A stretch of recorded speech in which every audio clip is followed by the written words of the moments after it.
In today's video, I'm going to teach you how to zoom in with Descript, an incredibly useful tool for video editing. Whether you're looking to focus on a specific part of your footage or give your video a more dynamic feel, learning how to effectively zoom in can be a valuable skill.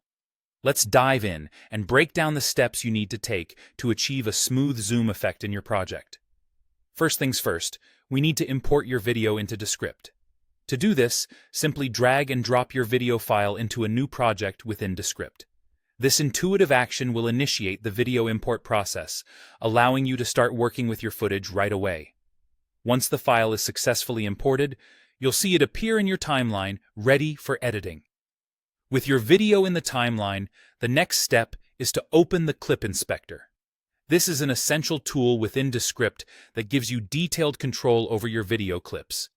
To access the Clip Inspector, click once on the video clip you've imported to select it. You'll notice in the right-hand panel of the interface that a new set of options becomes available.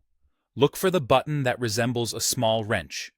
This is the Clip Inspector button.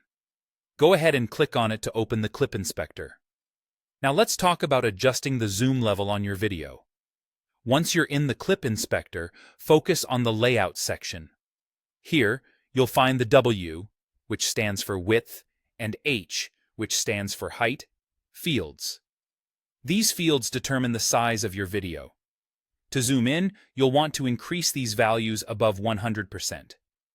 This scaling effectively zooms in on your video content, bringing the focal points closer and perhaps making details more prominent.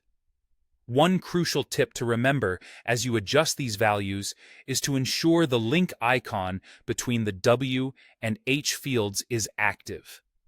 This link ensures that the aspect ratio of your video remains consistent, preventing any unnecessary distortion or stretching of your footage. By maintaining the video's aspect ratio, you ensure that the integrity of the original composition is preserved, even as you zoom in. And there you have it. By importing your video, opening the Clip Inspector, and carefully adjusting the zoom level, you've successfully managed to zoom in on your video using Descript. Keep experimenting with different zoom levels to see what works best for your specific project. Remember, the right amount of zoom can really bring out the details you want your audience to focus on. Thanks for watching, and happy editing.